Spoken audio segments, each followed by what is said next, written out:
Folks, today is Thursday, June 4th, 2020. Coming up on Roland Martin Unfiltered.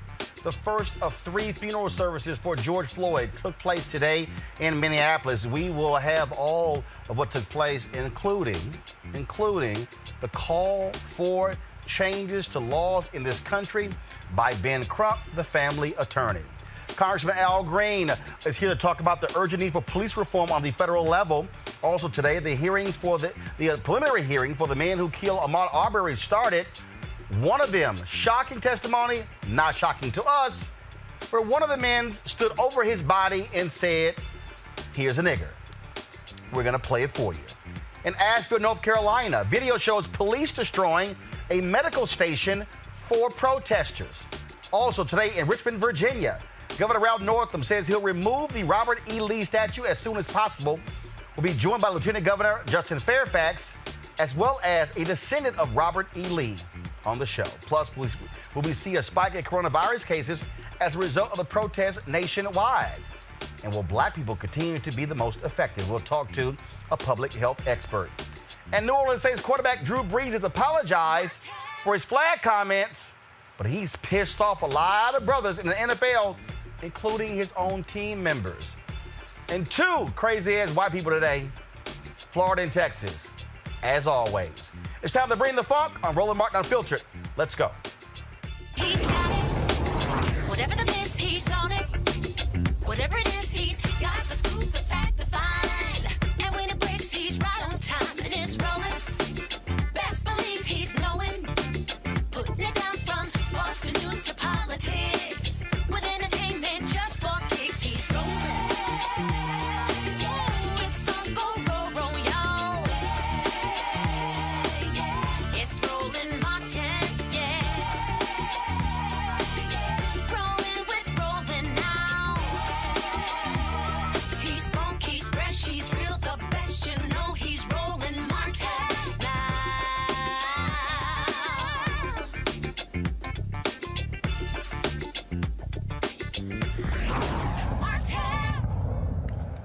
All right, folks, it has been an extremely busy day all across the country. 2 significant cases that we have been covering. The George Floyd Memorial Service, the first one took place in Minneapolis today, where Attorney Ben Crump, Reverend Al Sharpton both spoke. That service was carried all across the country by the broadcast networks, but the black networks, the target black people, didn't bother to actually air that memorial service. Now, while that was happening, in Atlanta, there was a hearing, a preliminary hearing taking place in the Ahmaud Arbery case. We're going to start with that one today. Folks, shocking testimony revealed. Happened today. Listen to this right here. All right, I would accept that. Thank you, sir. The last thing that I think I need to talk to you about, well, the last couple things, this is going to involve an uncomfortable conversation, and you and I have talked about this a couple of times. Is that correct? Yes, sir, we have. You know that I want to ask you about a particular quote that Travis McMichael stated on the crime scene that was overheard by one of the defendants and shared with investigators prior to police arriving. Correct? That's correct, yes, sir. And though this may be an uncomfortable conversation for the benefit of the court and for the record, we're making it clear that this is not your quote, it's not the GBI's quote. This is a quote from a statement of Mr. Bryan as to what he heard Travis McMichael say prior to police arriving, correct? Very much so, yes, sir. Understanding that and understanding that it might be a little uncomfortable to talk about the words because it involves a curse word and something else, I need to ask you about that quote. Can you please articulate for the court what Mr. Bryan said he heard Travis McMichael say prior to police arriving and after the fatal shooting? Yes, Mr. Bryan said that after the shooting took place, before police arrival, while Mr. Arbery was on the ground, that he heard Travis McMichael make the statement.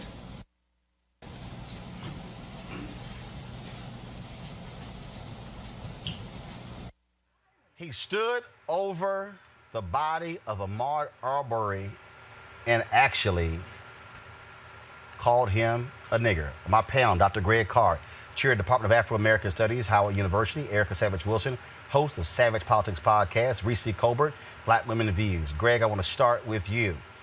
A lot of things we heard today that stood out the most. It's clear this was a hate crime. They also lied by saying that, oh, he was trying to carjack us.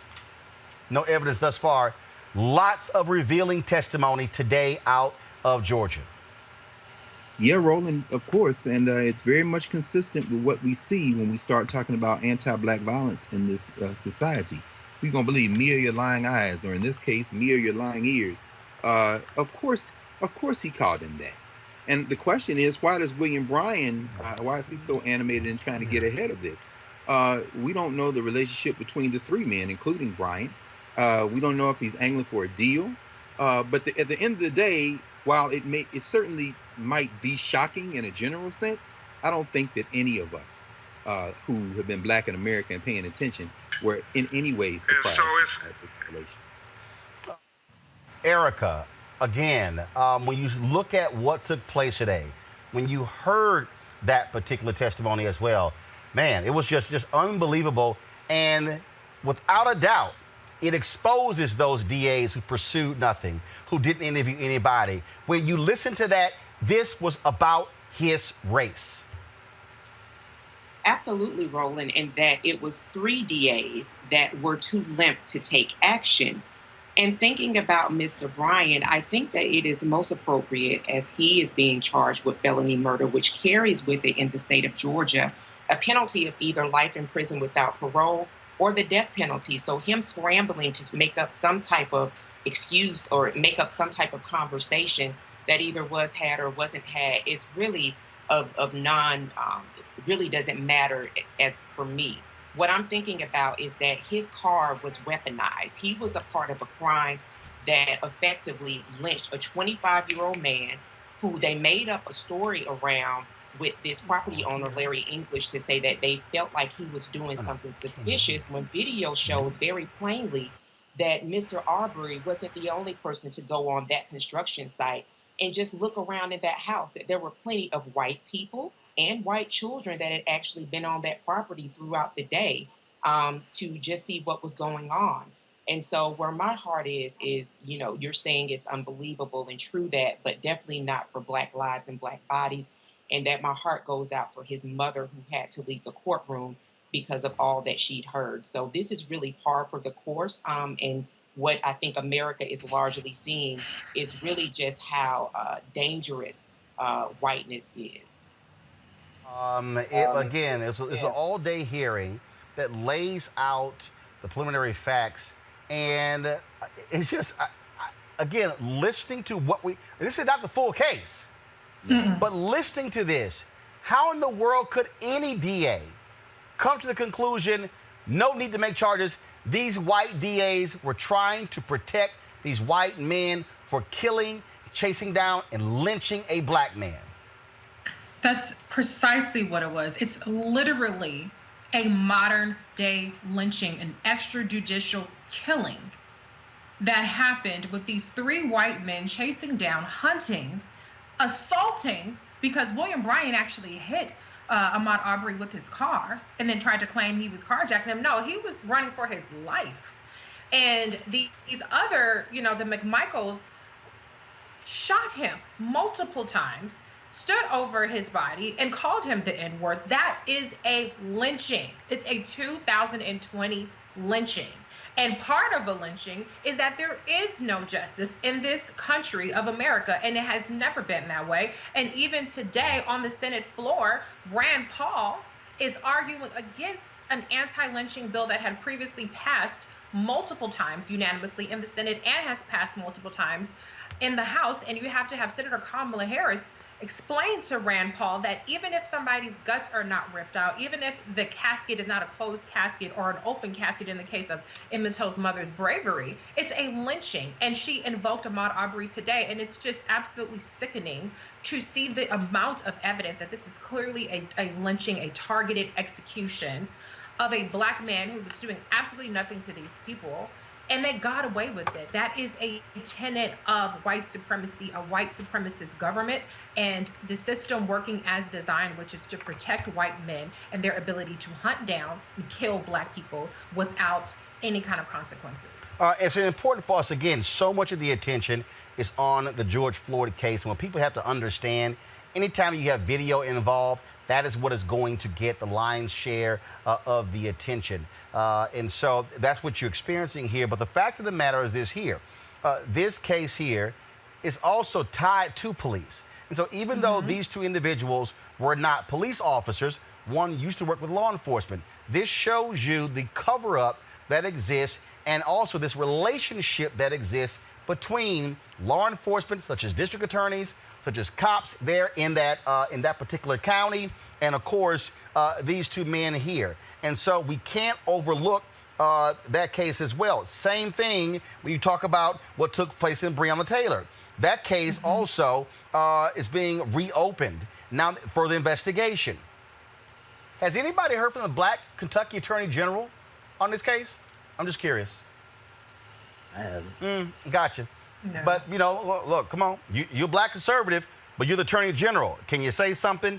Of course, same thing there. Cops not turning their body cameras on. Here we are 2 months later, going into the third month, those officers not at all charged. We had the Louisville City Council president on who said that the warrant was issued on January 21st and the supervisors did not update the warrant 2 months later.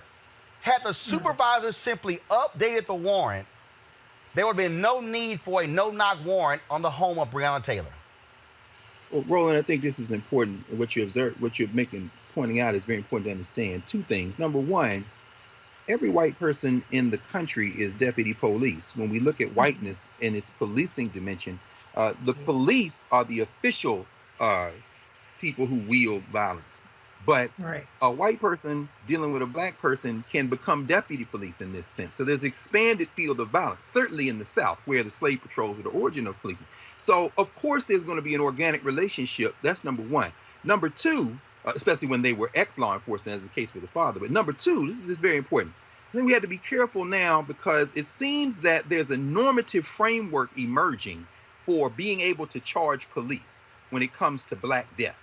Do you have a video?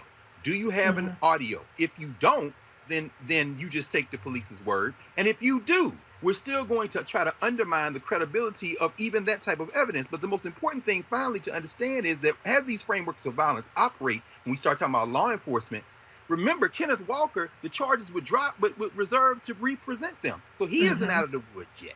Remember that all of this, and you've been making this point, all of this street work, all of this general strike against the social order is what has caused the pressure that has led to the indictments in Minnesota and will ultimately lead to the indictments of, in the case of Breonna Taylor. I'm certain of that. I was down there today at 16th and H, and the young people there read a list of names that stretched over 20 minutes, and we were all on our knee. And Breonna's name, and when Breonna Taylor's name was raised, the name echoed across and bounced off the White House. My point is this. That's what's going to get those police officers charged because the field of violence in which they operate is set up to exonerate them.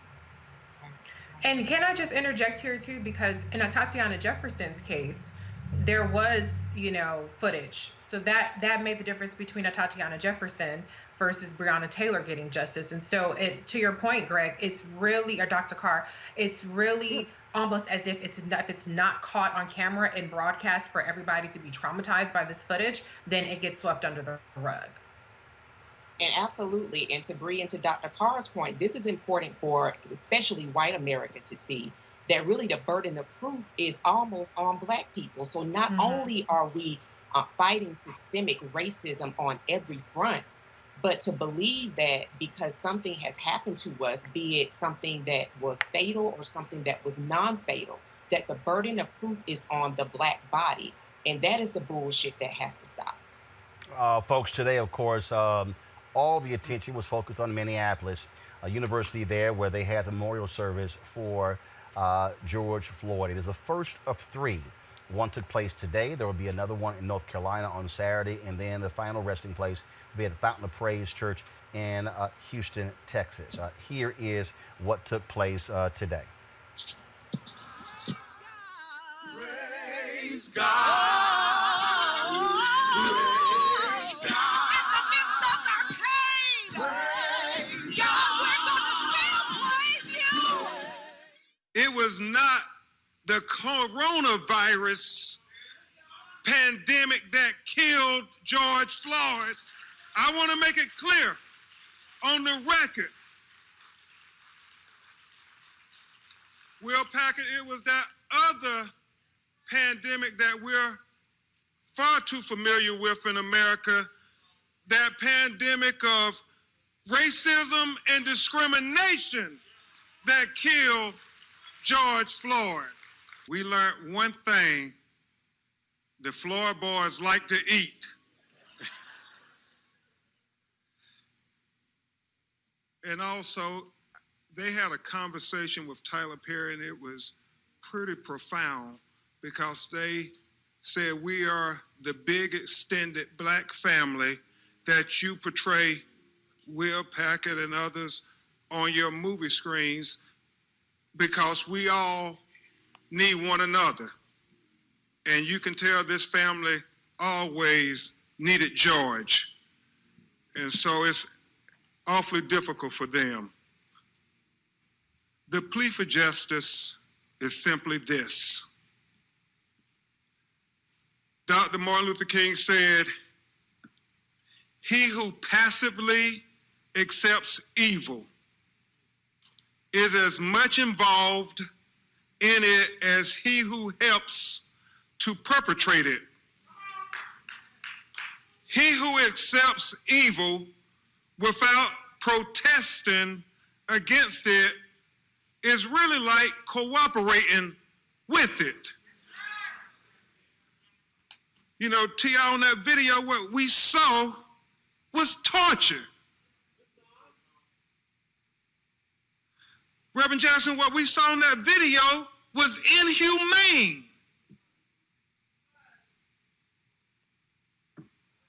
Martin III, what we saw in that video was evil. Henry, am I killed? And so America, we proclaim, as we memorialize George Floyd, do not cooperate with evil. Protest against evil.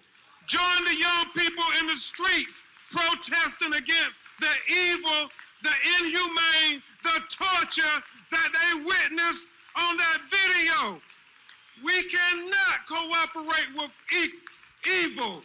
We cannot cooperate with injustice. We cannot cooperate with torture. Because George Floyd deserved better than that. We all deserve better than that. His family deserve better than that. His children deserve better than that.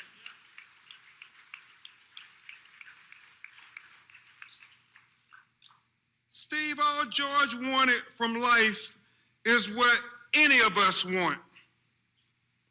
As Thomas Jefferson said in the Declaration of Independence, the unalienable rights endowed by our Creator, Tyrese, to life, liberty, and the pursuit to be happy on this earth. That's all George was asking for, like any and all of us. But he was denied those rights. And we will seek justice in his name. We will all, united as a people who are God's children, seek justice in his name. But beyond the specific justice, in his case, Chris, the prosecution of the 4 individuals who deprived George of his life, we seek a broader, more transformative justice. Reverend Al, a more just system of policing. Kevin, a more just treatment of people of color. Chris, a more just criminal justice system. In essence, what we are endeavoring to do, Brandon, is what my personal hero, Thurgood Marshall, said. Make the Constitution real for all Americans. You see, Justice Marshall said the basis of the Constitution is simply this, that a black baby born to a black mother, the most uneducated black mother, the most inarticulate black mother, the most impoverished black mother, has the same exact rights as a white baby born to a white mother, the most educated white mother, the most articulate white mother, has the most affluent white mother, just by virtue of that baby drawing its first breath as an American. Now, Justice Marshall said, Reverend Jackson, I know that's not the case in America today, but I challenge anybody to say, Tony, that's not the goal we're fighting for. He said, I challenge anybody to say, that's not what makes America the great beacon of hope and justice for all the world to marvel. So when we fight for the George Floyds of the world, but more importantly, when we fight for the unknown George Floyds of the world, when we fight for the Trayvon Martins of the world, when we fight for the Terrence Crutches of the world, when we fight for the Michael Browns of the world, when we fight for the Alton Sterlings of the world, when we fight for the Philando Castiles of the world, when we fight for the Jamar Clarks of the world, when we fight for the Eric Gardners of the world, when we fight for the Sandra Blands of the world, when we fight for the Ahmaud Arbery's of the world, when we fight for the Breonna Taylors of the world, when we fight for the Natasha McKinney's of the world, when we fight for the Stephon Clarks of the world, when we fight for the least of these, what we are really doing is helping America live up to its creed.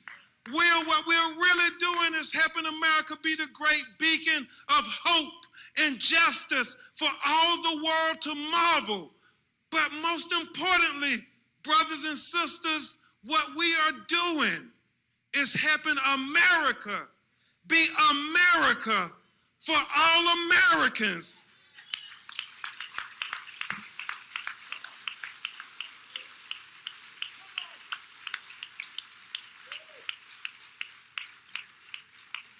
What we want, T.I., is not two justice systems in America, one for Black America and one for white America. What we endeavor to achieve is equal justice for the United States of America, and George Floyd is the moment that gives us the best opportunity I have seen in a long time of reaching that high idea that this country was founded on. Thank you so much. This is the plea for justice. On behalf of the family, the children, we will get justice. We are committed to it. I want us to not sit here and act like we had a funeral on the schedule.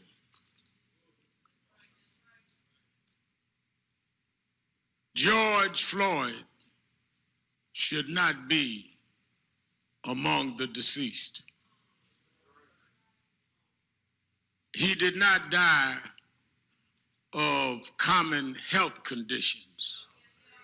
He died of a common American criminal justice malfunction. George Floyd's story has been the story of black folks, because ever since 401 years ago, the reason we could never be who we wanted and dreamed of being is you kept your knee on our neck.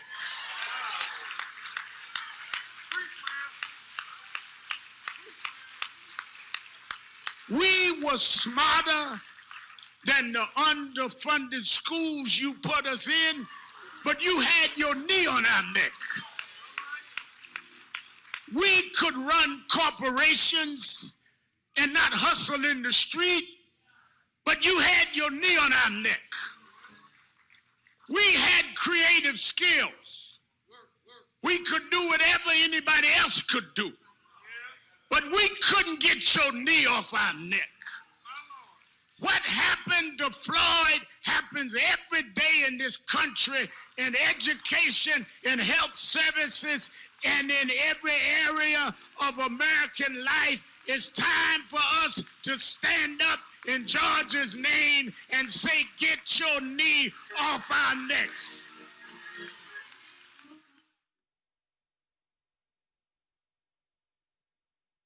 All right, folks. That was, again, the first of three.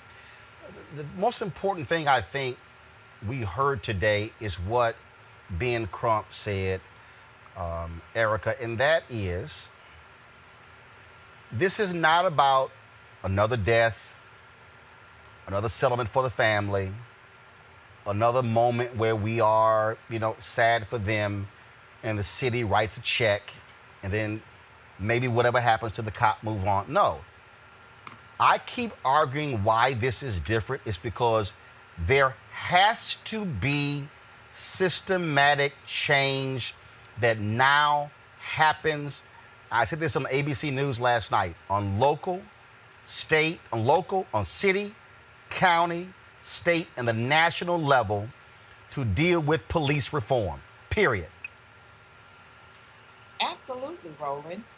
And now people are looking more intently at who their mayors are, because mayors have oversight over the police department.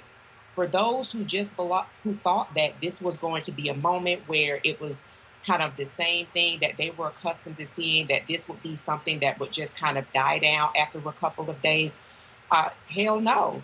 People are looking at budgets. People are looking at those folks that are in leadership, because the bottom line is that folks that are elected to office at every level, those levels you called out, the local and the state level especially, and then moving on to the federal level, but especially intimately involved in our daily lives, those people have a responsibility to the people that elected them into office. And so when those lines are finally now, I believe, largely being connected, people are looking at their mayors and have questions for their mayors. People are looking at their city and county commissioners, and they have questions for those folks, and rightfully so. So this is, again, not just a 1 or 2 or 3 day event. This is a moment. And those people who have not been accountable to the public, those people who have abused their power, those people who are solicitor generals, attorneys generals, those folks that are district attorneys that have not done their due diligence, they have an accounting, and that reckoning is happening today. Brett Carr, again, gathering, mourning, protesting is one thing, but mobilizing and organizing people to do the hard work of going to every city council, every county government, state legislature, and the federal government to put into place changes, laws. That is what has to follow. You take the momentum and the power of what's happening on the streets, and it must be translated into actual change. I'm going to be very delicate about this, Roland, because today's ritual was powerful, it was moving, and I'm sure the ones in North Carolina and Houston will be as well. So this isn't about that, what I'm about to say next. I'll caution my students for 20 years not to lump Al Sharpton and Jesse Jackson together, because they're both charismatic, they're both incredible speakers, and they both have a commitment to our people. Jesse Jackson emerged out of a leadership structure where there was a tension between SCLC and the kind of minister-driven leadership, and that of the Student Nonviolent Coordinating Committee, the kind of consensus-driven collective movement. Jackson kind of straddled the fence a bit, but when we see the Rainbow Coalition fueled by the political logic of Ron Walters and others, the idea of black politics was to marshal from the ground up local leadership to do exactly what Erica just said. And the Jackson campaigns of '84 and '88 brought many of those local organizers into a structure that allowed them to move into elected officials positions and allowed them to bring people in. People say, does Jesse want to run for president? Why? Does he want to be president? Yeah, y'all want to be president, but if you come vote for me, you're going to vote down ballot. And it was that phenomenon that really built that black political power. Now, I'll contrast that with Al Sharpton a little bit. Al Sharpton is no less committed to black people, but Al Sharpton's model is different. And what we saw today with Sharpton, Ben Crump, and others, let me start with Crump. Crump exhibits a rather underdeveloped understanding of the American state. Those young people in the streets, that multiracial coalition that's out there moving now, have no connection to the kind of Ben Crump narrative. You know, America as the beacon of the world. That's a tired, failed paradigm at this point. And Ben Crump, as adroit as he is at representing the families of victims of police murder, reinscribing the idea by contrasting the black illiterate with the white well-educated. It's a failed paradigm. And so when Al Sharpton gets up and calls for a march on Washington in August, when there's a poor people's campaign already that had to go online for June 20th, and all these young people in the street, again, not connected, we're looking at a moment when we might not knit together that momentum. Finally, this. We're in the middle of a pandemic, brother. As moving as that ritual was, I was horrified to see sitting shoulder to shoulder, many with no masks, the choir with no masks, many people sitting out there with no masks, the celebrities like Kevin Hart with no mask. We can't breathe. And it isn't always because of a cop's knee on your neck. It's a pandemic. We've got to get out of the business of using these rituals to launch these individual-centered aspirational moments, because these young people are in the street and they ain't gonna listen to any of us who are going to try to channel this back into the failed paradigm of race leadership as opposed to collective leadership. Reese. Yeah, that's Dr. Carr, you know, always. I'm sorry I had you come behind Dr. Carr on that one, Reese. Oh, man, so I'm just tired of it. I'm tired of it, so brother. Unfair. But, you know, I can't follow that. But what I will say is I agree with in terms of I don't want to use the word race leader. No shade to you, Dr. Carr. I respect everything you have to say. But we don't have necessarily that charismatic figure to lead us through this next chapter in a way that's uniting. So there is still going to have to be that collective coming together in people's own individual ways or different organizational different ways. And I think that we are starting to see that emerge with specific actionable things. You know, you do have the defund the police movement, which does have specific actionable things that they're calling for, like, you know, eliminating paid administrative leave for cops who kill people, or, you know, pensions and things of that nature. And then you have the 8 Can't Wait, you know, Campaign Zero movement, which has very specific actionable things as well that, you know, according to their information, shows that 72% of police violence will be decreased if they put these 8 measures in place immediately. And so I don't think that there is anybody with the capacity to harness all these individual collectives into a movement that will have one vision and one set of principles that they're going to try to put in place. But I do think that at least we do see very specific measures being put in place, and we do see a lot of support starting to galvanize behind that. And I just want to caution people to not denigrate the other movements. If you're a defund police, that doesn't mean you have to be anti-8 Can't Wait. If you're 8 Can't Wait, doesn't mean that you have to be anti-defund police. It's not a competition. We need an all hands on deck approach. And so that's kind of where I'm going with it in terms of how do we actually get something out of it. It's not that we don't have a silver bullet, but there are specific things that can be done to reduce the specific issue of police violence and institutionalized racism in the criminal justice system. We still have a long way to go before we deal with the white supremacy in our society and the people self-deputizing themselves as slave patrols and things of that nature. But we can make some progress on the issue of police reform. All right, some of y'all are commenting on social media. Y'all heard audio there where somebody was like, "Get the F out of here," while Reese was talking, and that was an open file looking at pulling up some video, and so that's what you heard. So y'all calm down. It wasn't directed at Reese. It was an open file. I'm trying to pull some video up on the iPad. But I wouldn't take it personal. Everybody's entitled to their well, opinion. first of all, we know you and the F word have a very close relationship. So you ain't got no problem with that word at all. So let me, but before I go to Congressman Al Green real quick, this is what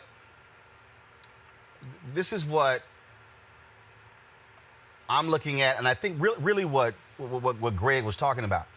And that is, this is not, first of all, there are multiple ways. And the piece that people misunderstand is that you get the big six civil rights leaders during the 1950s and 60s. But the reality is you had numerous people who were on the local ground. Ella Baker, arguably one of the greatest organizers in American history, always said she believed that it was pew to pulpit and not pulpit to pew. In Barbara Ransby's book, she talked about where she and Dr. King disagreed was that King believed it was pulpit to pew. Pulpit leads pew. But she said, no, pew leads pulpit. The issue, and so for Ella Baker, when she went into places, she connected first with local leaders on the ground to say, okay, who is already doing the work in Birmingham, in Montgomery, in Selma, in Baltimore, in these different places, and how can we assist you? So that was her framework, which I absolutely believe the way it is. But I believe the point that Doc is talking about is also where I stand, and that is this is very simple. There are massive protests happening around the country, which I absolutely fundamentally support. I believe you have to have a show of force. People care. What then happens is what happens the next day. Data collection.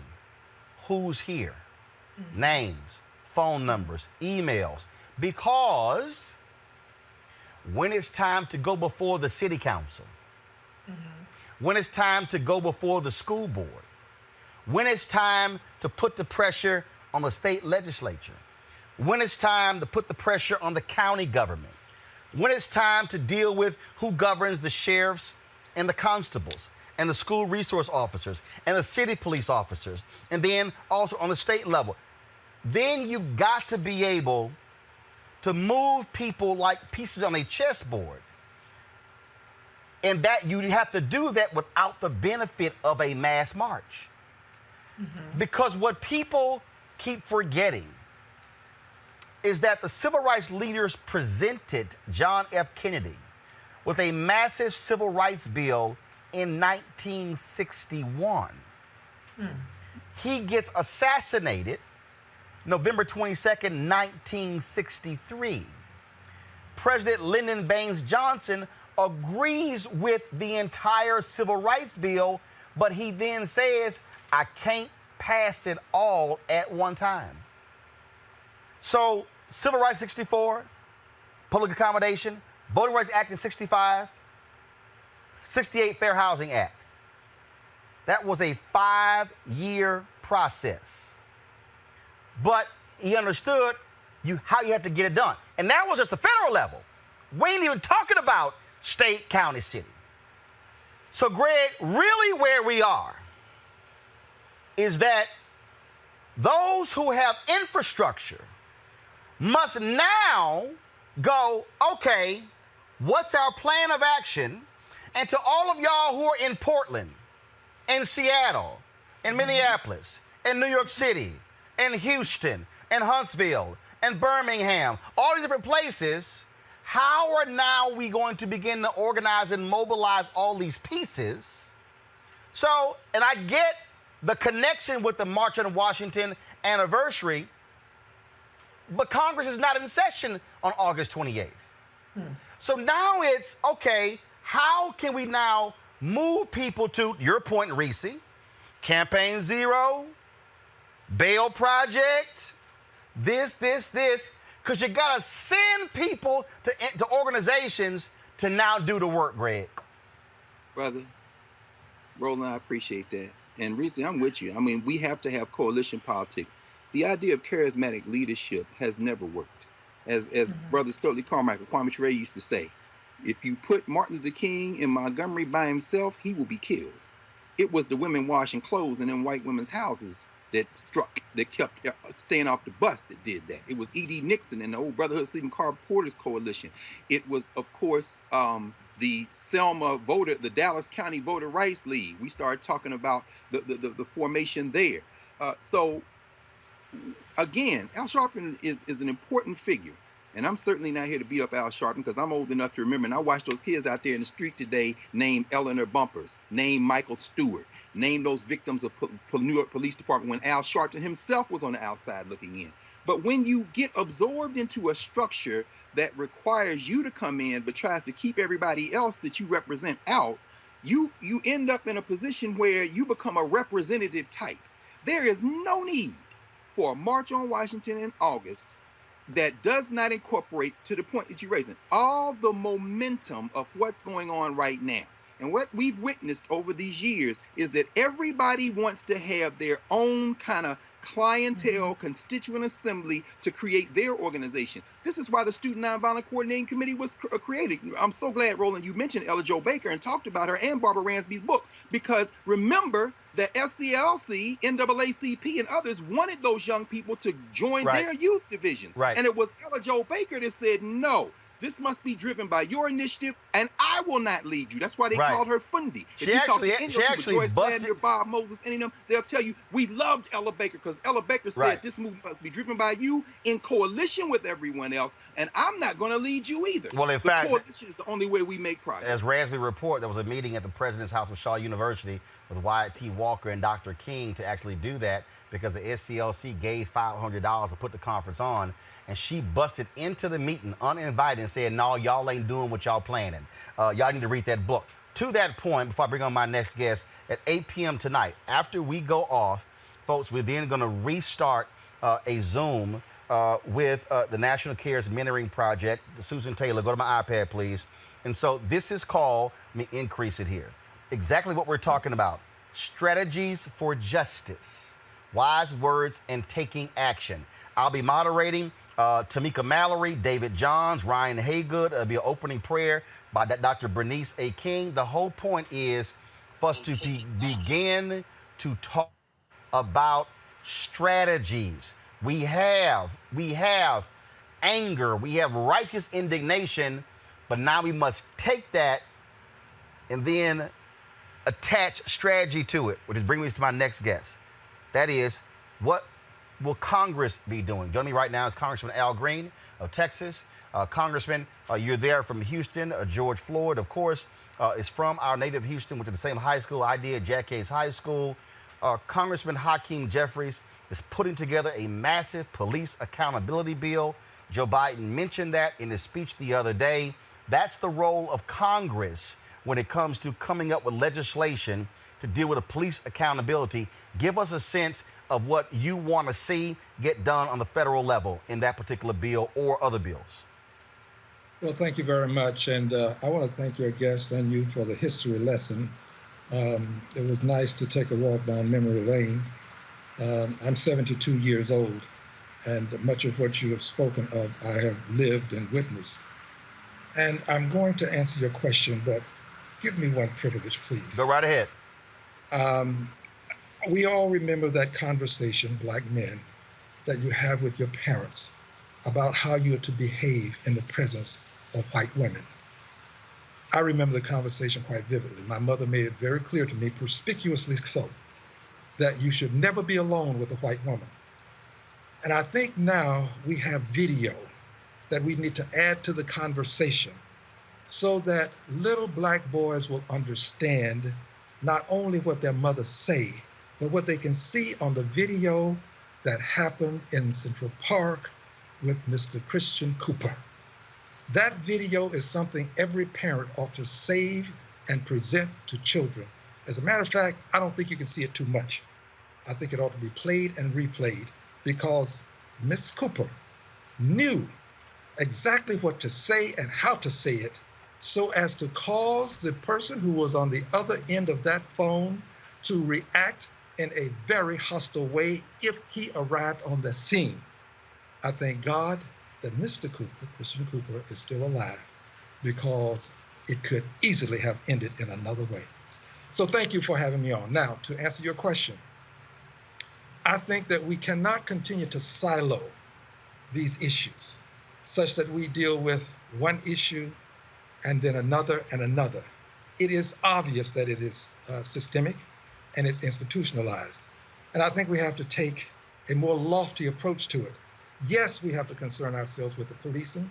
We also have to concern ourselves with housing, education, environment. The list goes on and on because it is so pervasive, this racism that we have to contend with. I am proposing a bill that would incorporate what I saw in the spirit of Lyndon Johnson that you mentioned. He called for a war on poverty, and we spent trillions on that war. And anybody who says it was a total failure, I would take issue with, because we did get out of that war Medicare, Medicaid, Head Start, expanded Social Security. We need to declare a war on racism and invidious discrimination. We need a cabinet-level department. Just as we have the Department of Labor, we should have a department that deals with the reconciliation that's never taken place. In this country, we survived slavery, but we didn't reconcile. We survived segregation, but we didn't reconcile.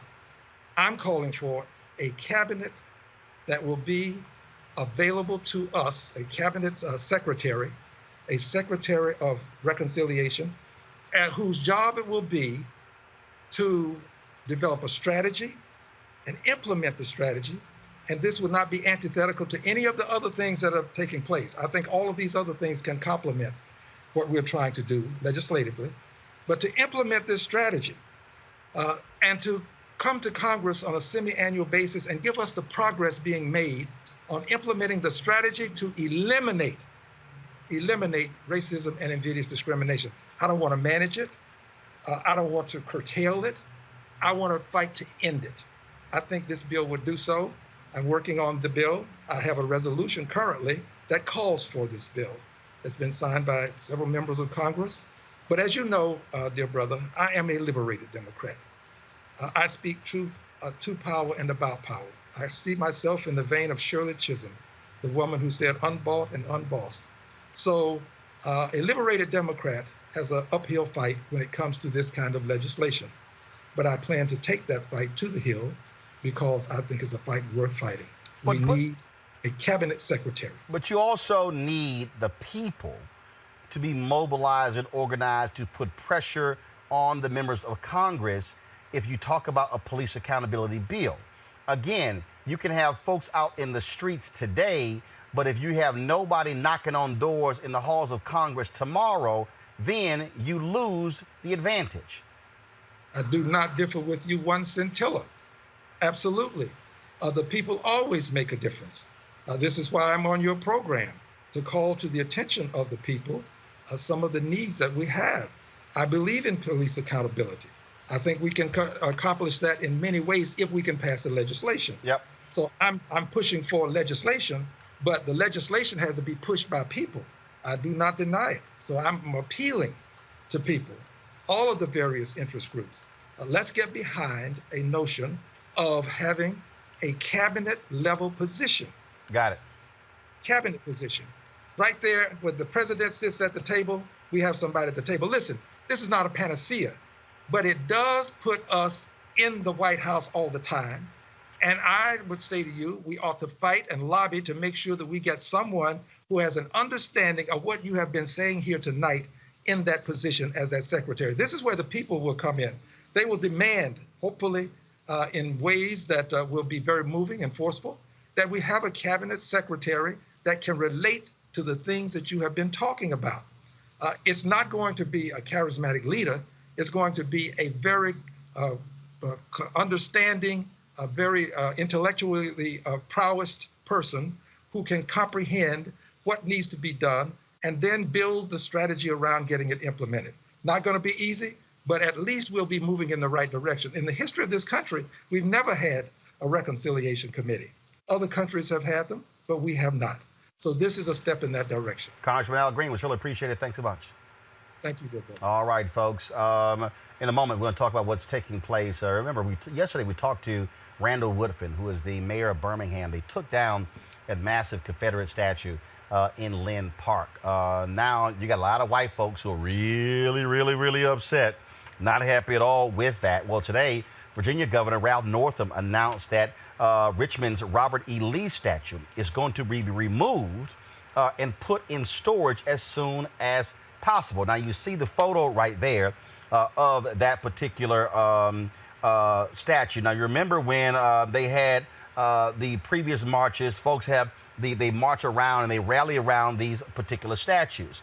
Well, today at a news conference, Northam made it perfectly clear it's got to go.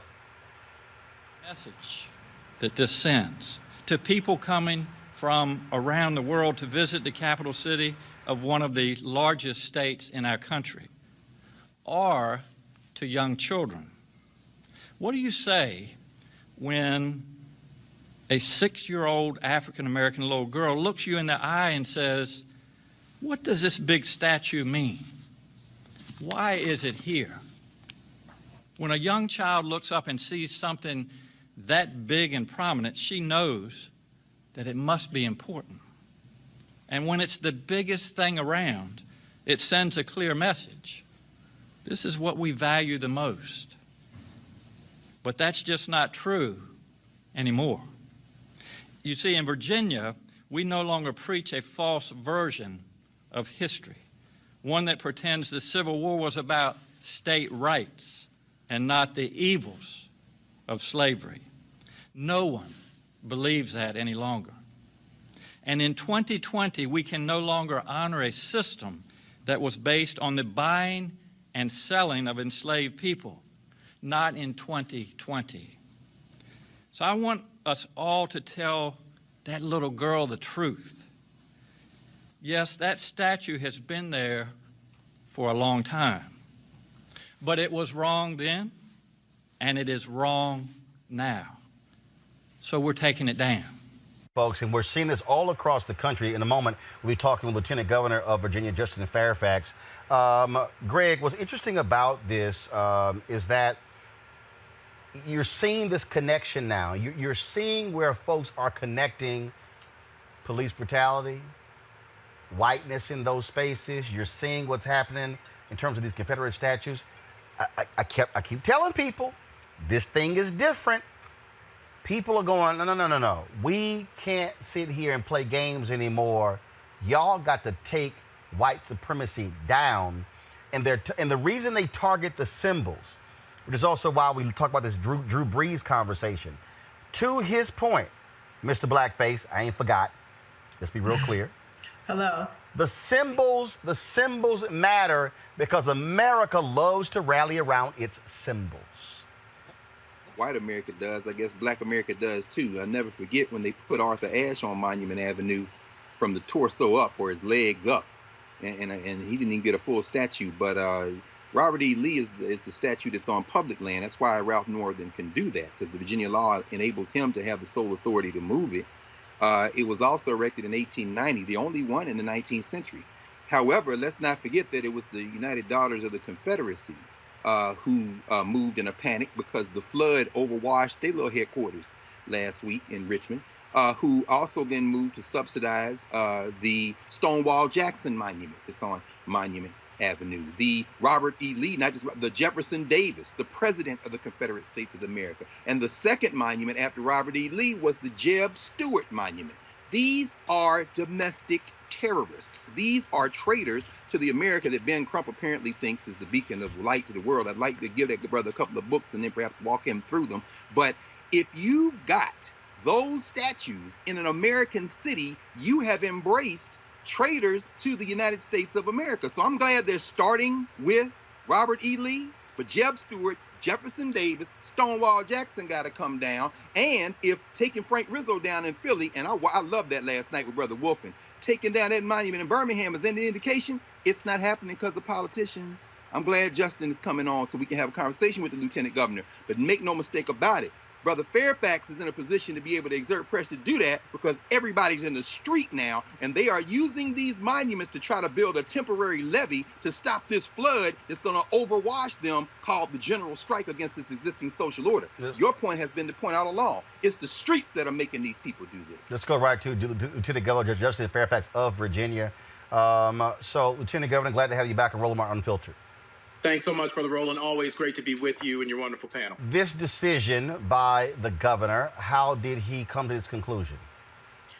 You know, as the governor announced today, and I was with him down in Richmond, really on a historic day for Virginia and for the nation, that it's now time for us to move into the next 400 years of Virginia history and of American history, that we have to finally tell the truth about who we are as a Commonwealth and as a country, that we have to tell the truth about slavery and oppression and Jim Crow and massive resistance and all of those evolving systems that have kept African Americans in particular in a state and a condition that is represented by the Lee statue and so many other statues, the denial of rights, the denial of economic opportunity.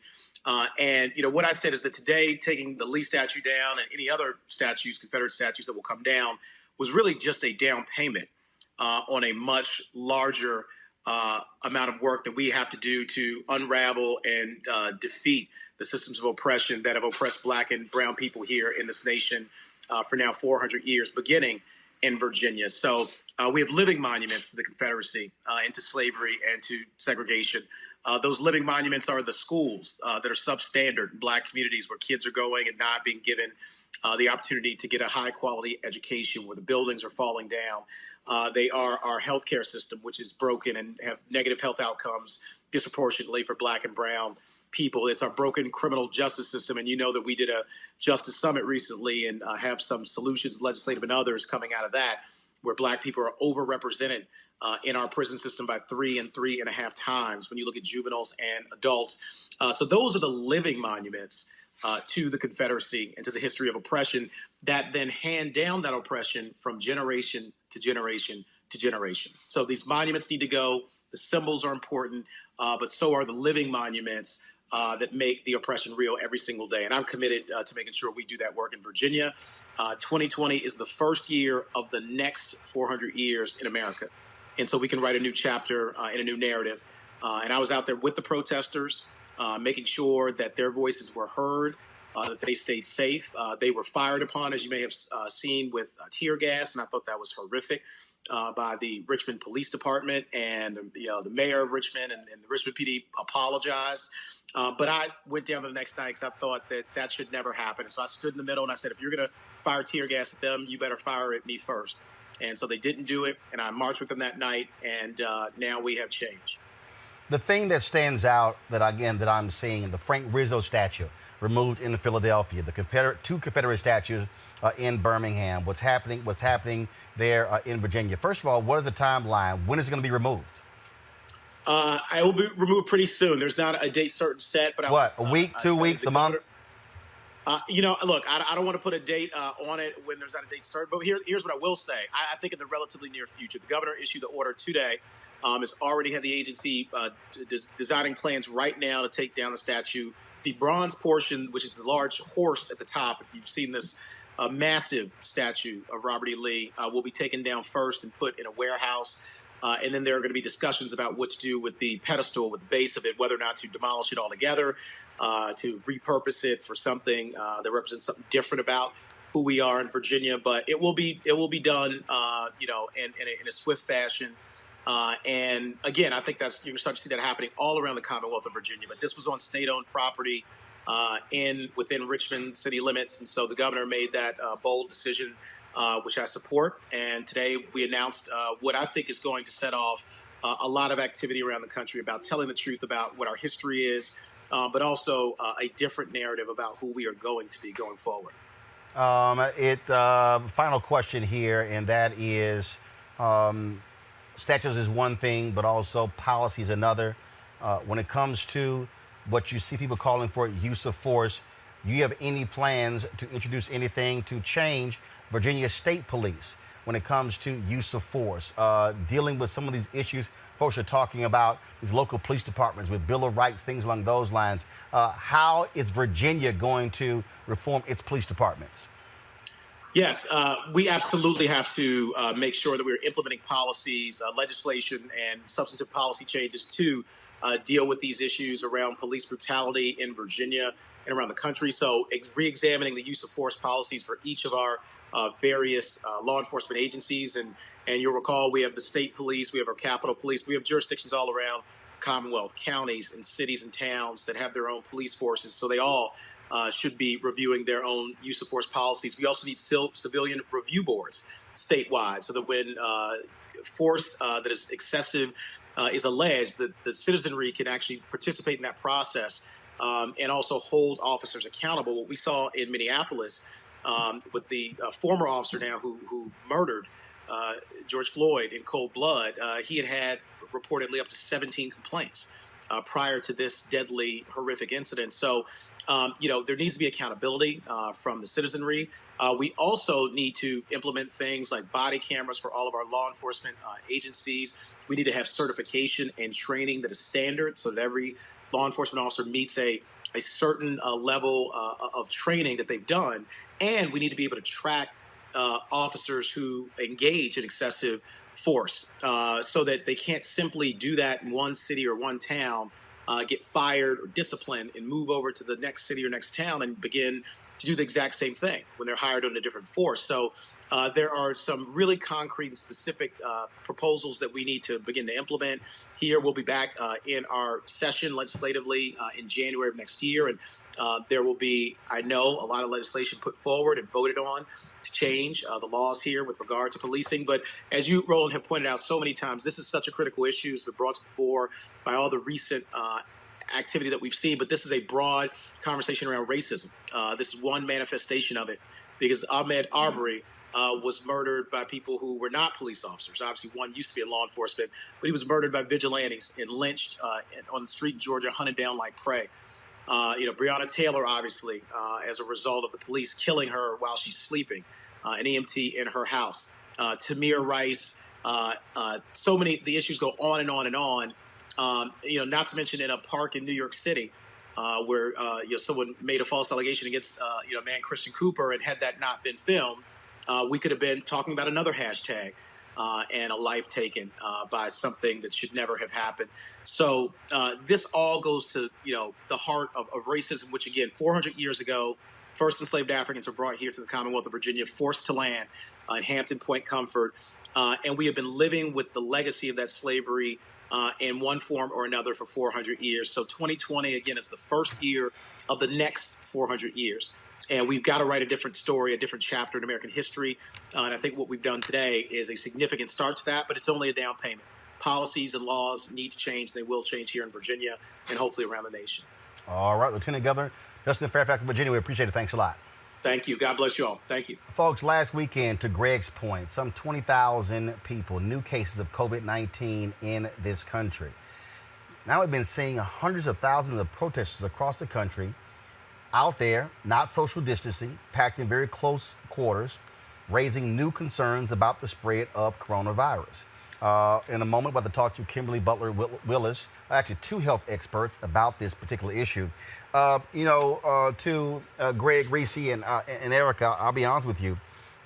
I've been torn the last couple of days because, look, in a normal world, I'll be headed to Houston on Sunday to cover the marches as well as the events for George Floyd. We went to the same high school. It's in Houston. The church that his funeral is going to be at, my parents were members of that particular church. I know the pastor and his wife is very well. But I'm sitting there going, that means getting on a plane. That means getting a rental car. That means being around lots of different people. And to Greg's point, when I saw that funeral today, man, I saw folk not wearing masks, not wearing gloves, hugging, kissing, sitting next to each other. And I'm sitting there going, and so, I text a number of people, fellow journalists and others, And I had some other folks who were like, hey, Ro, you the only host of your show. You can't get sick. We need you exactly where you are. And this thing is just real in terms of this. And we know for 33 black preachers and bishops have died. Funerals have been incubators for coronavirus. Roland, I thought about us last weekend, man. Your nephew Solomon, my nephew Ellington. These two brothers known each other since they were little boys. I held that boy in my hands as a baby. Both them boys came out of Walnut Ridge High School last weekend, and neither one of us was there. That's heartbroken. Yep. That's heartbreaking. And that's a moment of celebration. To not be able to mourn. You got the last interview with our dear brother, Conrad Worrell. I'll be normally getting ready to go to Chicago for the ritual, but we won't be able to do it. Roland, I'm telling you, man, these young people, they've been they're not social distancing. They were masked up, but when in front of 16th and H this afternoon about 2 o'clock, when they met up, the two big streams before they did the die-in, the two young brothers who were in the front and the sisters who were beside them in the front embraced when they converged, and I winced. They're strong. I'm 55 years old. I'm at a distance with my mask and gloves on, but I understand that this could have profound implications for not only them, but everybody who lives in their household. And it's multiracial. It was every social and economic class. It was every race. And then they're going somewhere to sleep. They're going home. Roland, we are in uncharted territory, man. And getting together in a church, I know this was important, but maybe they should have had it outside instead of the University of Central Minnesota. Maybe it should have been somewhere other than that church. There's not a logic for this at this point that I can see. And Greg, you just mentioned that. Go ahead and take my iPad, please. And so you mentioned your nephew and my nephew both graduated last week. And so that's the photo of the both of them. So we want to go ahead and give them a shout out there. Let's go to Kimberly Butler Willis. She's director of the Ryan White. Okay, they're getting her sound together. Y'all, let me know when she's there and Dr. Underwood are both there. Reese, that look, this is real. And I mean, look, I appreciate what I'm seeing with the protests out there, but we have, and look, people are putting their lives on the line out there protesting, being in close contact. That's real. But we also have to think about that. And same thing, look, I get, Reverend Sharpton, them talking about a march in Washington on August 28th. I don't know about putting a bunch of black folks on buses and planes and coming for a march in Washington. I mean, that's just, we got to be real about this.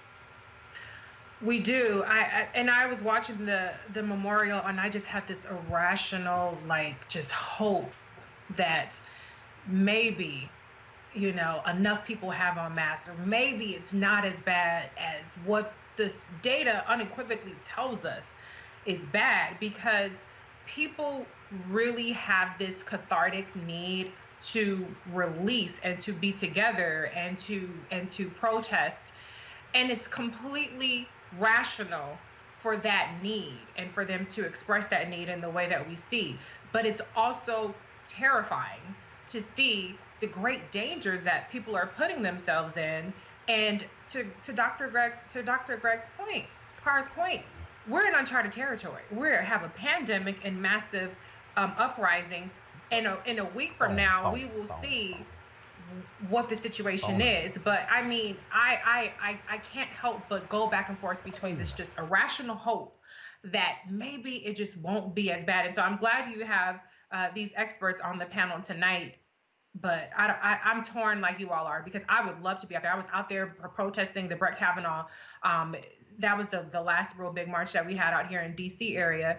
And but this pandemic just really makes me take pause and be torn.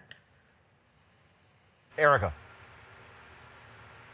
Yeah, and thinking about all of this, I'm just reminded I've been working from home for about 14 weeks, and early on lost the first of one of my dear friends, Femi Anderson, from COVID-19, and her lost her in late March, and her wanted to immediately go to her funeral because that's a dear sister and was a dear friend of mine, but was constrained. I had to push past emotion and watched her funeral live stream the day after my birthday on April the 4th.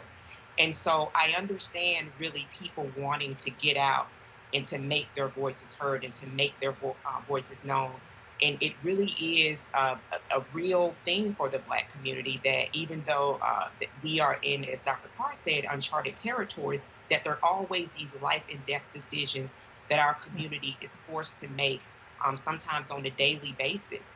And so I get it, I understand it. I think that kind of moving forward, that's one thing that really needs to be taken into conversation, like with the experts that you're going to have on today, because Dr. Carr mentioned this as well, talking about the Reverend Dr. William Barber and the whole Poor People's Campaign that they've been planning for well a year in advance, that they are holding virtually.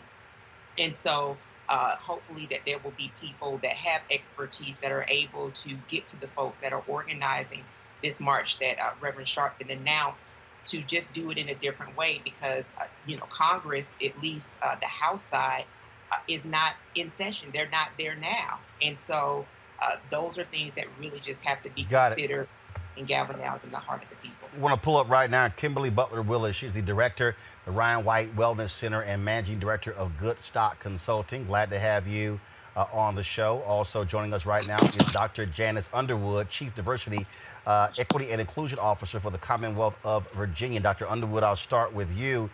We saw 20,000 new cases last week of COVID-19, marches taking place. We saw the funeral today for George Floyd. I didn't see social distancing being practiced, not everybody wearing masks as well.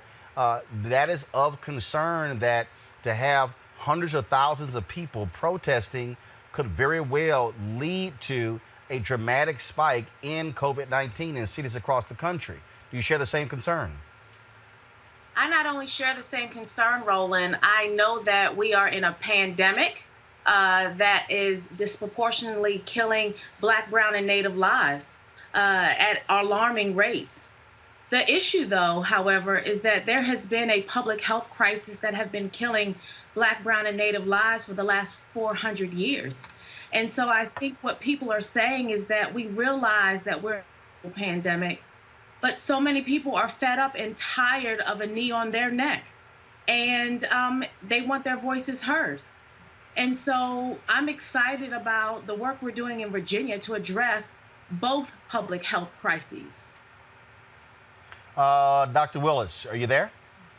I'm here. I'm struggling with my tech, but I am here. All right, as we can work with you on that one, and that very simple. You're an expert there in public health. Again, what must be done for us to properly deal with this issue? Because, yeah, we are being disproportionately impacted, and I totally get folks wanting to be out there. And like I made the point before y'all came on, look, I'm from Houston. I will be covering the George Floyd funeral. I'm choosing not to go, scared to death, because again, you're going to be having people. I'm from there. Folks going to be hugging. You're not going. Again, not necessarily spread out. I mean, that's an issue, and we've seen churches be incubators for COVID-19. Absolutely. Roland, it's funny that you say that. I had my best friend. She lost someone in her family, so we went to comfort her, and we found out that the preacher who led that graveside burial was indeed positive for COVID. So how do you navigate, right? As human beings, we know that the sense of touch and community, especially in the Black community, is essential. And especially during these traumatic experiences that we're all going through. So I say proceed with caution.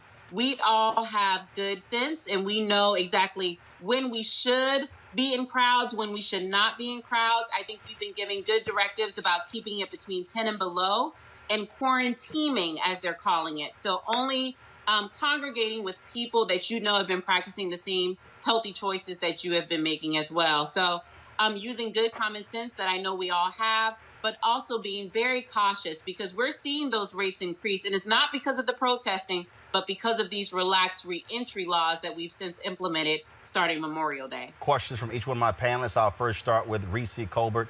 Reese, what's your question for Dr. Underwood and Dr. Willis? Thank you, ladies, doctors, for joining the panel. My question is, how do we break through in terms of people at least understanding how to wear a mask properly? I saw so many people today at the memorial service who had their mask, below their nose, under, basically falling off their face. How do we break through to people the importance of really making sure that if you are going to be out and you do have a mask, that you need to wear the mask properly the entire time that you are vulnerable or susceptible to any kind of transmission. Is this it? Is this it? Where it covers your nose and it goes down to your chin? Is that it? Yes, that is it. Very and this is the good. best. This is a favorite conversation for our medical director, Dr. Ebony Hilton. She is persistent and relentless about wearing PPE as it should be worn. And you want to make sure that you're covering the nose and the mouth, because remember, COVID is transmitted by respiratory droplets. It's an aerosol disease. So you want to make sure that you're keeping all of those airways closed so that you're being as safe and cautious as possible. And Dr. Underwood, I'll toss to you for any other advice you would offer. Yeah, I think that it's important, though, that we understand that this is new for all of us. Just like this is a novel coronavirus, it is also very important that we understand that these are new ideas of wearing a mask in public. There are even laws on the books that suggest in Virginia that we're not allowed to wear masks to cover our face. And so as we socialize into reopening, we have to use these measures to protect lives and livelihoods. So one of the things that the Health Equity Task Force of the Virginia Unified Command is trying to think about is, how do we create campaigns that socialize the public into wearing masks? Because we know that there are so many people, specifically African-American men, who don't feel comfortable walking into stores with a mask for fear that they will be viewed as a threat by, folks like Amy Cooper or others or law enforcement. And so on one hand, you want to wear the mask to save your life, but on the other hand, you're worried that perhaps having a mask on may be detrimental to your life. So how do we socialize our communities and our neighbors and those that we go into stores, grocery stores with and doctor's offices? How do we socialize each other to wearing the mask and how to wear them correctly, like you said, Roland? Because these are what's going to flatten the curve. And this is what's going to help us as we think about until we get a treatment for this, right?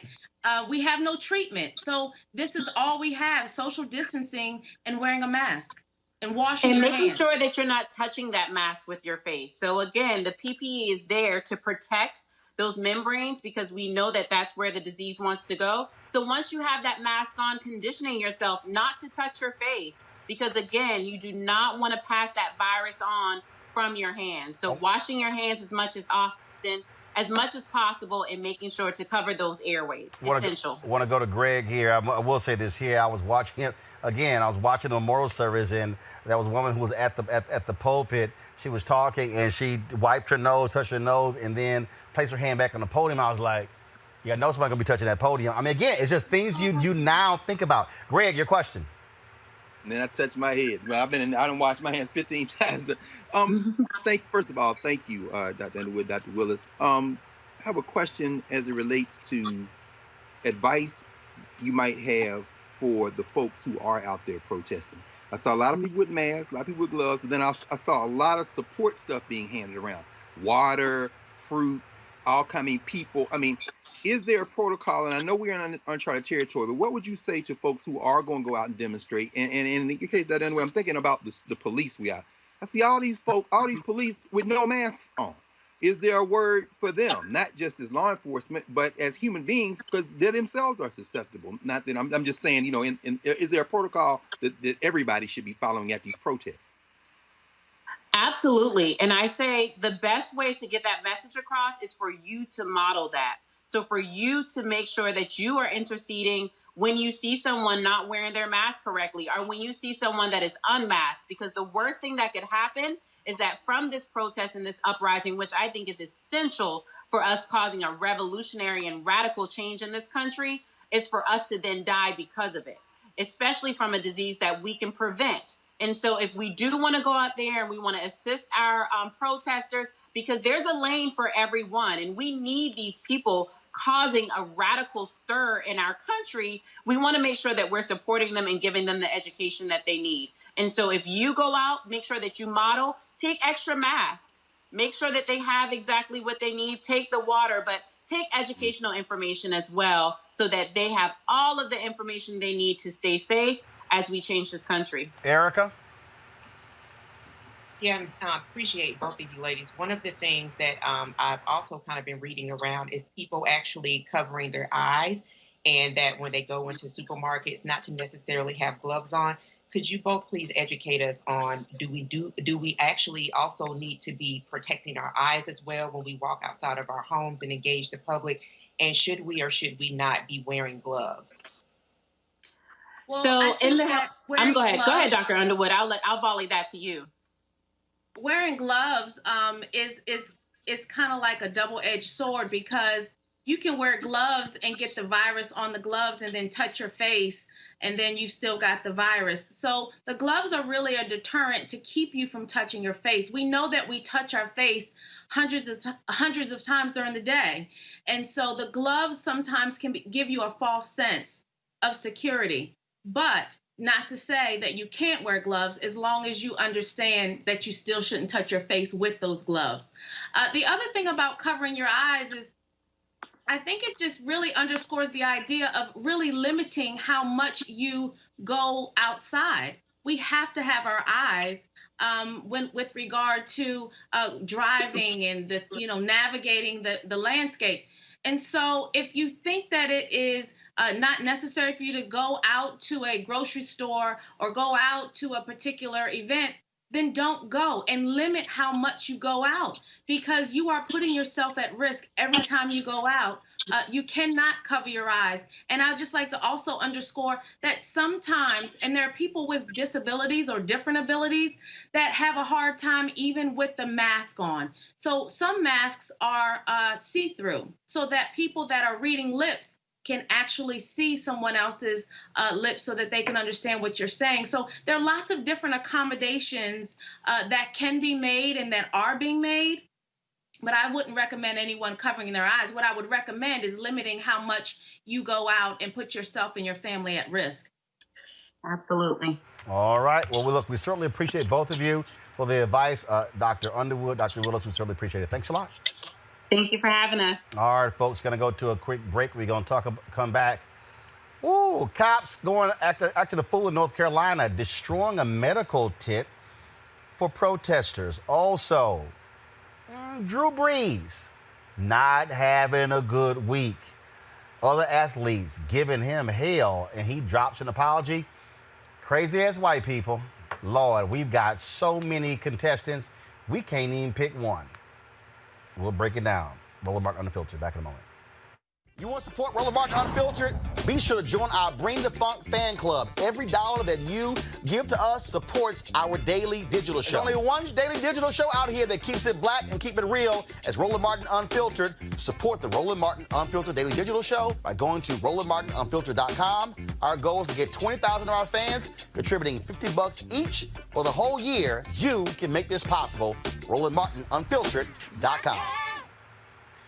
All right, folks, we support black-owned companies. The folks at Ceek.com, Sister Mary Spiel, she created, of course, these headphones as well as this virtual reality headset right here. Phenomenal. The headset, of course, 360-degree 4D.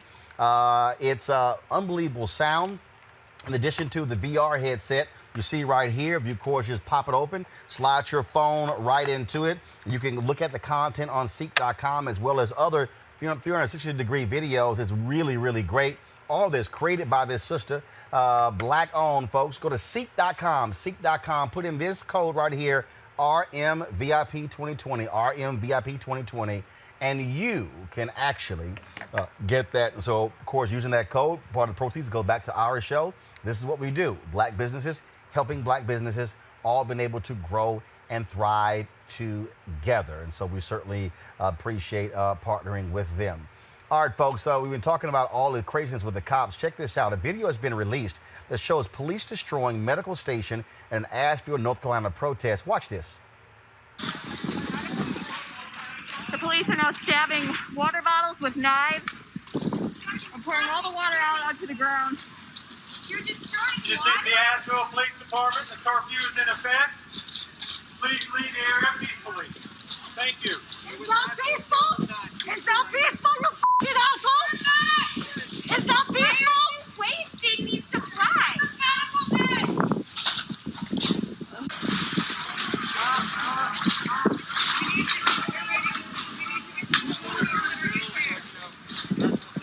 right, folks, let the video roll. Pull my mic up. Basically, look, the mayor of Asheville, North Carolina, wants some answers as to why the cops did this. Erica, this is stupid. This is just stupid. I mean, it doesn't. So you're just trying to get back at protesters. Why would you waste like this? We actually saw this by some other departments as well.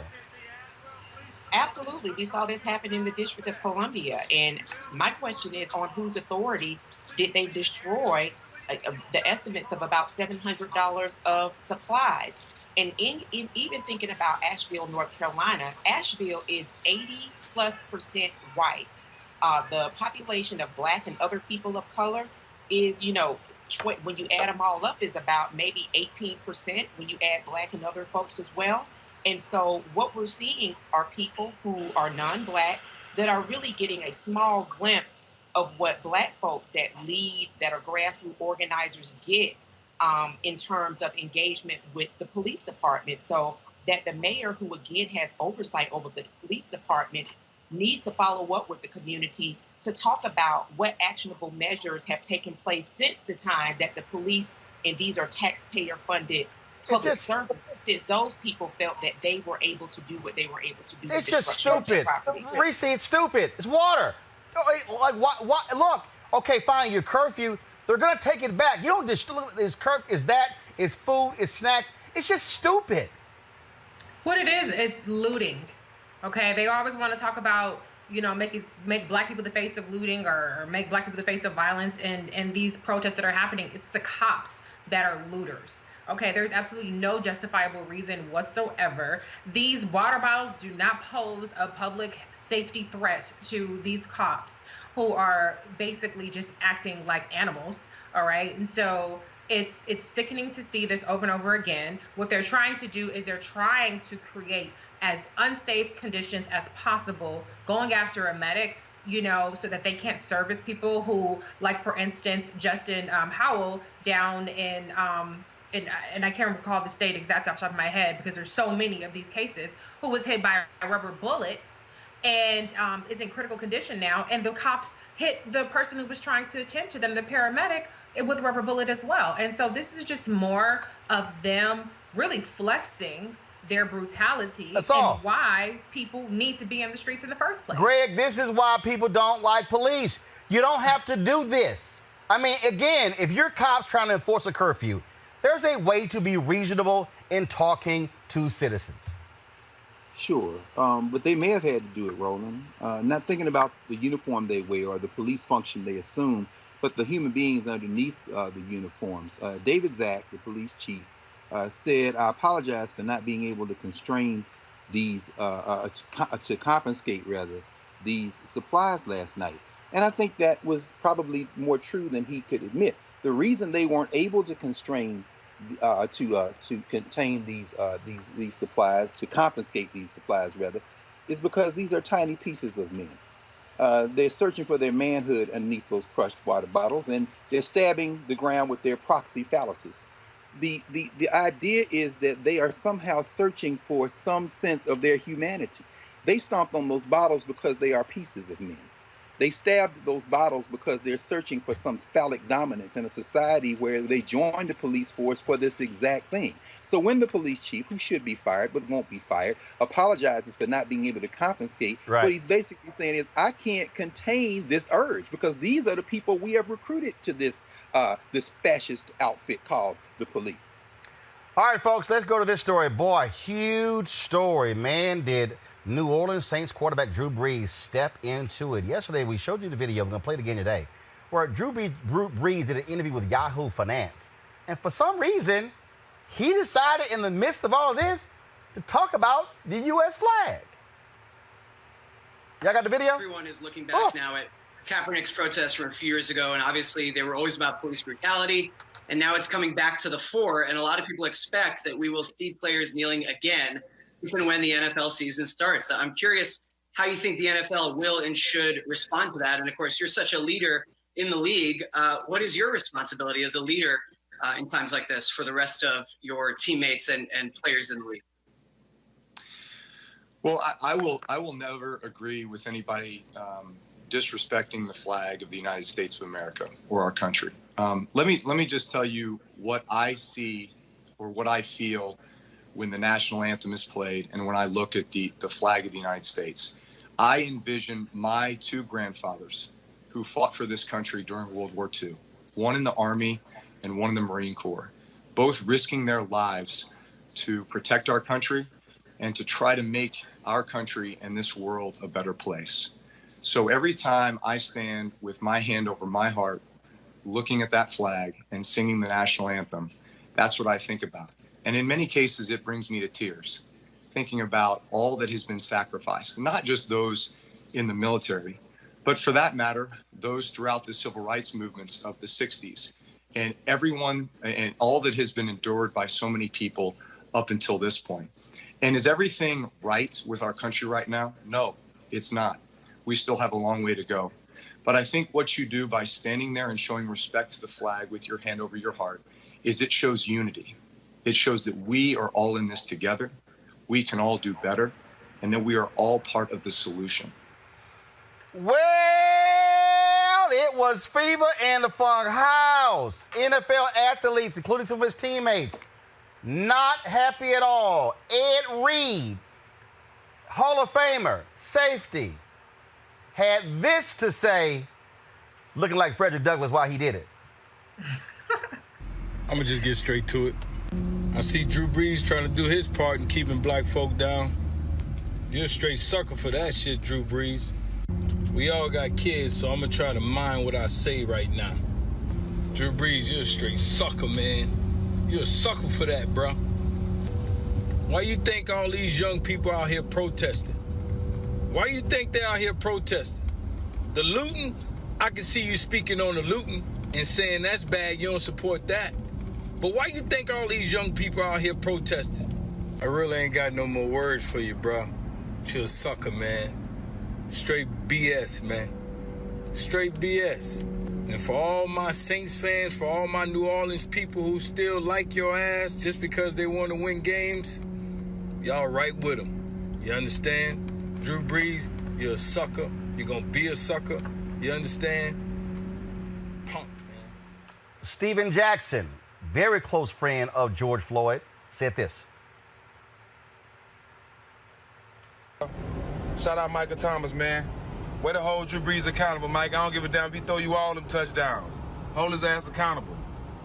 Wrong, bad timing, Drew Brees. Bad timing, bro. All right? You play for New Orleans and you live in New Orleans. All them black people in New Orleans that support you, Drew Brees, you got to be a little bit more sensitive to the timing, bro. You can't just be saying shit out your ass. Yeah, you should understand. But y'all got to hold all y'all white teammates accountable, bro. Fuck all that shit. You know what I'm saying? We got to end that shit now. Ain't no straddling the fence, all right? Y'all got to check y'all teammates. Michael Thomas, I salute you, bro. Fuck Drew Brees. Way to check his ass. If you ain't down with us, then, hey, you on the other side. All that friend shit and acting like you support us, acting like you really down with us, we ain't buying that shit. All that half-ass supporting us, we ain't down with that. The same motherfucker you half-ass supporting is the same motherfucker you throwing them passes to that make you get all these goddamn yards. Facts. But y'all don't like the truth. Malcolm Jenkins, who is a Saints player, was very emotional. Watch this.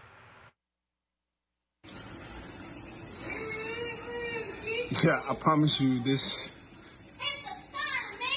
the onslaught of shit that we have to deal with is fucking crazy right now.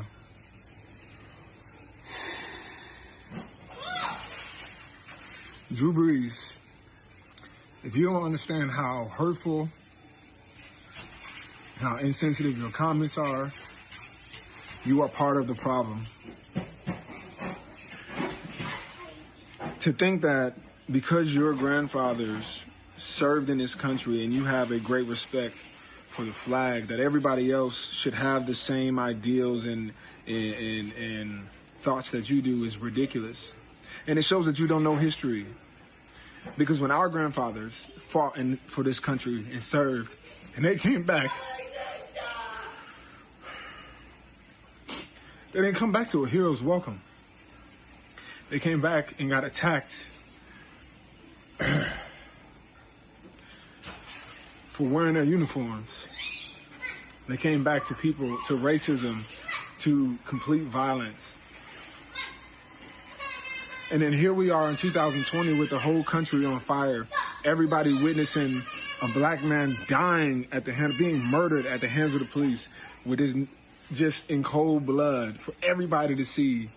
The whole country's on fire. And the first thing that you do is criticize one's peaceful protest. That was years ago when we were trying to signal a sign for help and signal for our allies and our white brothers and sisters, the people we consider to be friends, to get involved. It was ignored. And here we are now with the world on fire, and you still continue to first criticize how we peacefully protest because it doesn't fit in what you do and your beliefs, without ever acknowledging that the fact that the man was murdered at the hands of police in front of us all, and that it has been continuing for centuries, that the same brothers that you break the huddle down with before every single game, the same guys that you bleed with and go on to battle with every single day, go home to communities that have been decimated.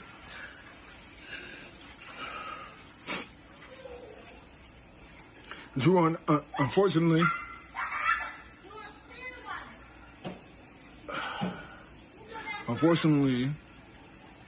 you're somebody who doesn't understand their privilege. You don't understand the potential that you have to actually be an advocate for the people that you call brothers. You don't understand the history and why people like me, people with my skin color, whose grandfather fought for this country, who served, and I still protested against that, not against the national anthem, but against what was happening in America and what the fabric of this country is for, or stands for. If you don't understand that other people experience something totally different than you,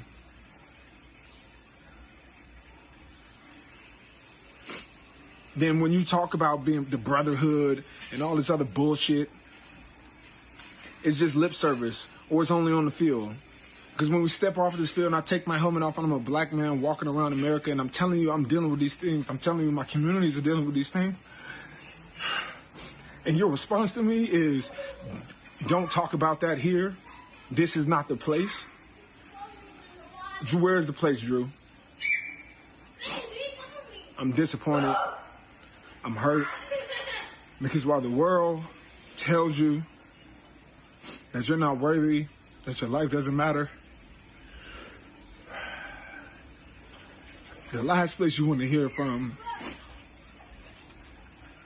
are the guys that you go to war with and that you consider to be allies and to be your friends. Even though we're teammates, I can't let this slide. A number of New Orleans Saints unfollowed Drew Brees on social media. Ceek, former NBA player, he released this video on Instagram. My name is Ceek. You may not know me. Lanny. But we crossed paths before. I know who you are. Let me introduce you to Gregory Lloyd Edwards.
Wow, powerful, powerful video there that Ceek put out there. Reese, Drew Brees released this. I posted last night. I said, boy, his PR team doing overtime. So here's what he posted this morning. First of all, he was indignant yesterday, but things changed this morning. I would like to apologize to my friends, teammates, the city of New Orleans, the black community, NFL community, and anyone I hurt with my comments yesterday is speaking with some of you. It breaks my heart to know the pain I have caused. In an attempt to talk about respect, unity, and solidarity centered around the American flag and the national anthem, I made comments that were insensitive and completely missed the mark on the issues we are facing right now as a country. They lacked awareness and any type of compassion or empathy. Instead, those words have become divisive and hurtful and have misled people into believing that somehow I'm an enemy. This could not be further from the truth, and it is not an accurate reflection of my heart or my character. This is where I stand. I stand with the black community in the fight against systemic racial injustice and police brutality and support the creation of real policy change that will make a difference. I condemn the years of oppression that have taken place throughout our black communities and still exist today. I acknowledge that we as Americans, including myself, have not done enough to fight for that equality or to truly understand the struggles and plight of the black community. I recognize that I am a part of the solution and can be a leader for the black community in this moment. I will never know what it's like to be a black man or raise black children in America, but I will work every day to put myself in those shoes and fight for what is right. I've always been an ally, never an enemy. I am sick about the way my comments were perceived yesterday, but I take a full responsibility and accountability. I recognize that I should do less talking and more listening.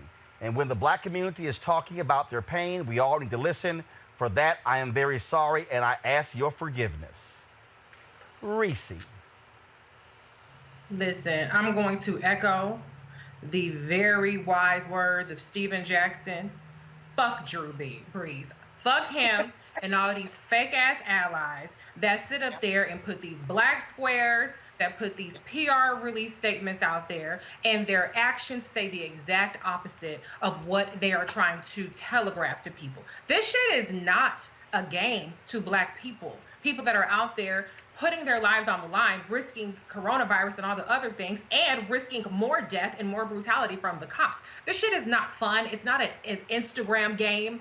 It is real life or death for us. You are not an ally, Drew Brees, and anybody like you, anybody that agrees with you and your dumbass racist mentality. I am so sick of being patronized. I don't want to hear from Drew Brees. You're not a leader. You need to just sit the hell down and shut the fuck up. How about that? All of y'all out there that think that you're going to use this moment to show your allyship, even though your PDFs and your statements and all that other stuff does not align with how you have conducted yourself throughout your entire life, shut the F up. Sit down and shut up. You can listen to black people without making a goddamn announcement that you're listening to black people. You can be an ally, some of y'all that might be capable of doing that, without performing for people. Just do the work. Just shut up and listen. My blood is boiling. And to have that image of a black, what the hell was that? It's insulting, and they're not helping. Now is not the time for kumbaya. Now is the time to pick a side. Are you on the side of white supremacy, or are you on the side of black humanity and Black Lives Matter? There is no kumbaya with that. You're one or the other, period. Well, Greg, now you got to follow that. Listen, I'm happy for all that smoke to be trained at Drew Brees. Reese just laid it out. And my man Ed Reed channeled his inner Erica Savage Wilson on that. I haven't watched a game in the NFL since they, wouldn't sign caps. I ain't seen a game in the NFL in a couple of years. But if the Ravens were playing the Saints and Ed Reed was out of retirement, I might just sneak up and watch that game, because that brother looked like he want to strap it up right there and handle this on the field. With that in mind, I agree with Shannon Sharp. Drew Brees should retire. He was thinking about retiring at the beginning of this past year. He's 41 years old. He signed another 2-year, $50 million deal. That was him worried about his money. Let's be very clear. Appreciate the offer to be a leader for black men. I guess that's in the Pat Riley model. I don't know, leader of black men on the field. But these brothers have made it be known. And how ironic is it, Roland? You talking about this story today, when on June the 4th, 1967, Muhammad Ali said, I'm not going to Vietnam. And Jim Brown called him to Cleveland and sat there with Willie Davis and Bill Russell, the great Celtic champion, Bobby Mitchell, who played for the Washington Club, and a senior who was a 3-time college player of the year out of Power Memorial High School in New York, the great Lou Alcindor, who would soon change his name to Muhammad Ali. And after they heard Ali, change his name to Kareem Abdul-Jabbar. And when they heard Ali say, I'm not going to Vietnam, those brothers, accompanied by the black mayor of Cleveland, said, we stand with this brother. Drew Brees, you're beneath contempt, old man. Retire. I'm with Shannon Sharp, because in the light of what those brothers did that day, you don't even rank. Go on in the Hall of Fame, go on into Canton with the rest of your little Klansmen, and enjoy your life. But you have just now cratered any idea that you won't go in without a big white asterisk by your name. Mm-hmm. Erica Savage? Oh, I echo the sentiments of Reese and Dr. Carr, and I'll say this as well, is B with a capital B. No, your apology is absolutely rejected with that copy and paste bullshit that you presented. And for anybody who wants to kind of read why I have not read, know why I have not followed the NFL in over a decade, pick up William C. Rhoden's $40 Million Slaves. You know, for him to even invoke when he was responding on this interview to talk about, to weave in that he would never, what he would never do, and then to talk about World War II. You know, we have plenty of Black veterans in all of our families. Me, I'm also a veteran as well. And I'm thinking about Black veterans that came home to, as one of the brothers said, to being attacked, but also to being lynched. And then I'm thinking about the Black veterans that came home and they were absolutely taken out of the GI Bill, that they weren't able to come home and enjoy some of the benefits that their white veteran colleagues were able, white veteran brothers and sisters were able to enjoy. So Drew Brees showed his ass. He was caught in that. No, he is not welcome on any front, particularly in the Black community with a capital B, to be any kind of leadership. And what Dr. Carr talked about around him retiring, it's been time for him to do that. Can I say one more thing, Roland? Sure. I just thought about something else. Sure. I just wanted to say, to echo Dr. Carr's point about being beneath contempt, Malcolm Jenkins, what you crying for? On Instagram, why are you letting these white folks see you crying shit over what Drew Brees is talking about? Because he's a white supremacist. Because he does not value your Black life. Don't let him see you sweat like that. You ain't got no reason to be up there crying about that. You need to be angry. You should be angry, and I sympathize with your pain and your trauma from that. But it should not come to a shock as this man who's sitting up there, like you said, is your brother on the field and nothing else, has contempt for your Black life and your Black family's life. Cut the tears. And you need to show a little bit more restraint and make this man respect you, because clearly he does not. Well, now, I don't need to say nothing. But the bottom line is this here. Shannon Sharp broke it down today.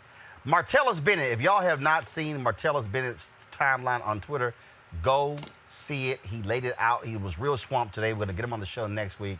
But, man, he spoke a series of truth. But it's amazing when these white boys want to tell us about their grandfathers who fought. And they want to ignore the fact that we had grandfathers and uncles and great-grandfathers who fought.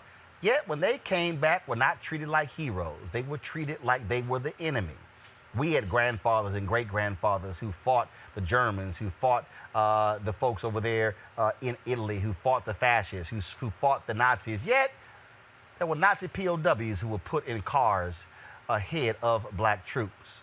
When there were race riots in depots, train depots all across the country, when they got back from fighting, oh yes, white soldiers were not happy at all to see Black men wearing their uniforms. Black soldiers, Drew Brees, were lynched in their uniform. There were members, Black folks, who were veterans, folks like Medgar Evers, who were gunned down by white supremacists. Yeah, Black people fought for this country too. And see, Drew, when you want to make this whole point about how patriotic your grandfathers were, ain't nothing more patriotic than fighting for a country that don't love you. Ain't nothing more patriotic than fighting for a country that looks at you as a second or a third class citizen. A country that put Nazi POWs ahead of you. So next time one of y'all white boys want to give us a lesson, a trifling lesson on patriotism, why Why don't your ass go read Jackie Robinson's book, I Never Had It Made?